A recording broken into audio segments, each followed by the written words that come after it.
6 years ago, I set out to reconcile the lynching of Alonzo Tucker following a civil rights trip I took to the American South in 2018. We traveled to Alabama, Mississippi, and Arkansas. I had especially been looking forward to the portion of the trip where we'd be going to Montgomery because we had plans to see the new Equal Justice Initiative museums. In April 2018, the Equal Justice Initiative opened up 2 museums. The first was the Legacy Museum and chronicled the link between slavery and mass incarceration with the belief that slavery didn't end in 1865, it just evolved. The second museum was the National Memorial for Peace and Justice, a memorial to the thousands of African American lynching victims in the United States. The Equal Justice Initiative has documented nearly 6,500 lynchings of African Americans between the years of 1865 to 1950. When you enter the National Memorial for Peace and Justice, you're met with these 6-foot-high pillars that have the name of the state, the name of the county, and then the names of everyone who was lynched in that county. I had always known about lynching in the abstract, but to actually read the names of people who were lynched in this country made this history personal. What personalized this history for me the most was seeing names with the last name Stewart, knowing that simply time and place separated me from the names on that pillar. There's a wall in the museum that reads, quote, "For the hanged and beaten, for the shot, drowned, and burned, for the tortured, tormented, and terrorized, for those abandoned by the rule of law. We will remember. With hope, because hopelessness is the enemy to justice. With courage, because peace requires bravery. With persistence, because justice is a constant struggle. With faith, because we shall overcome." Visiting the National Memorial for Peace and Justice was a profound encounter with history for me, an experience that I wanted to share with others. Because I couldn't believe that I had lived in Oregon my entire life and I had to go all the way to Montgomery, Alabama, just to learn that there had been at least one widely documented lynching of an African American here in Oregon. Luckily, in conjunction with the National Memorial for Peace and Justice, the Equal Justice Initiative also started the Community Remembrance Project. The Community Remembrance Project aims to work in the communities where the lynchings of African Americans took place to find healing and reconciliation through a sober reflection on history. There is an interest form online about getting involved with the Community Remembrance Project.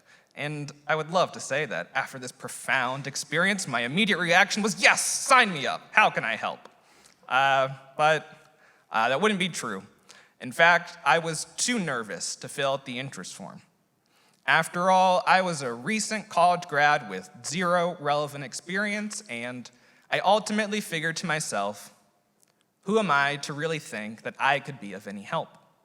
So I decided that I wasn't going to fill out the interest form. But thankfully, 2 encounters from the rest of my trip inspired me to change my mind. The first was a quote from John Lewis, longtime civil rights icon and congressman from Georgia, who asked, "If not us, then who?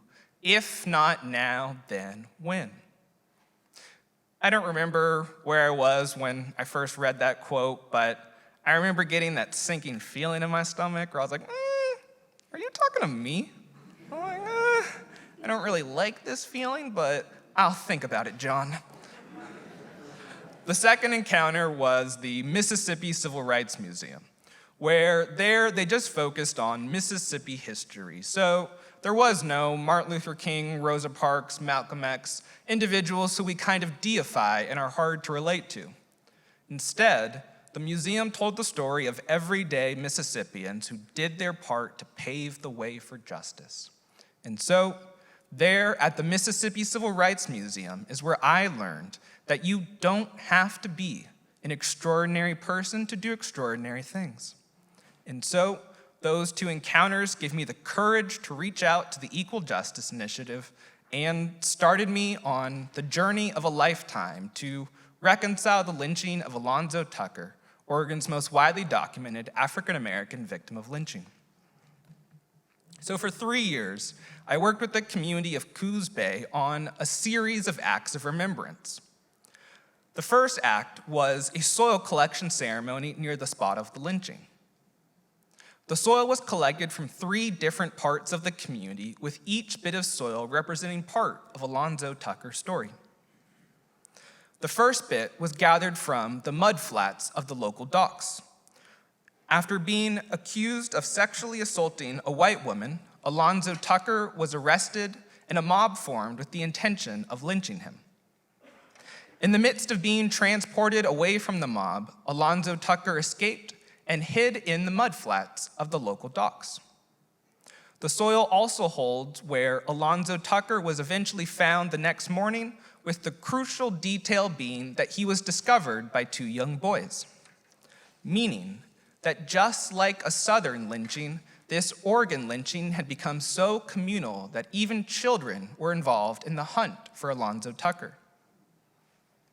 Alonzo Tucker would try to escape the mob, and despite being shot once in the leg, he managed to run into a shop and cry, "Lord, have mercy on a colored man." However, there would be no mercy for him, so the soil gathered from the second location on Front Street was where Alonzo Tucker was shot once again, this time in the upper body. This left him incapacitated and allowed the mob to put a noose around his neck and throw him in the back of a cart with the intention of lynching him from the spot of the alleged assault. They wouldn't make it that far, as Alonzo Tucker would die from the gunshot wounds. So the third bit of soil was gathered from where the old Marshfield Bridge used to be, which is where the mob strung up Alonzo Tucker's dead body from a light pole in front of a crowd of 300 and left his body hanging there for several hours. News of this lynching made headlines across Oregon and even across the country, and most newspapers were sympathetic to the lynch mob. One newspaper wrote that, quote, "The crowd which witnessed the last act of the tragedy is estimated at about 300. They were quiet and orderly, and it is safe to say that no such lawless proceedings were ever conducted with less unnecessary disturbance of the peace." Despite this all occurring in broad daylight without a masked man in the crowd, no one would ever be held accountable for the lynching of Alonzo Tucker.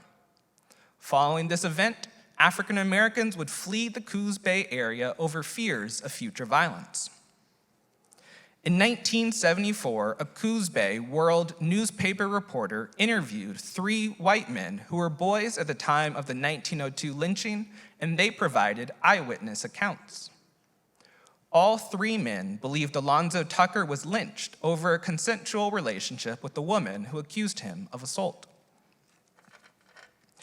Community members were able to physically hold this story in their hands as they transferred the soil into 2 jars. One that was sent back to the Equal Justice Initiative in Montgomery, and the other that is now on display at the Coos History Museum. The second act of remembrance took place in June 2021 when we unveiled a historical marker outside the Coos History Museum to memorialize Alonzo Tucker and the thousands of other African Americans who were lynched in this country. We had hoped to gather 300 people for the unveiling ceremony, the same number of people who were at the 1902 lynching, but to our surprise, we had over 600 people, double that, who gathered in person and virtually to add this new chapter to Alonzo Tucker's story.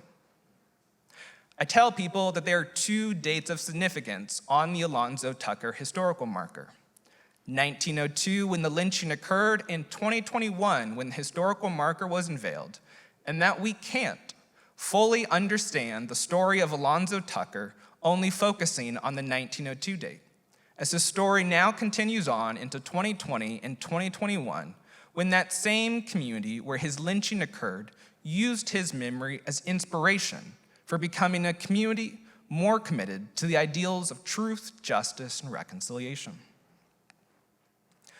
The opportunity to engage in this project changed my life.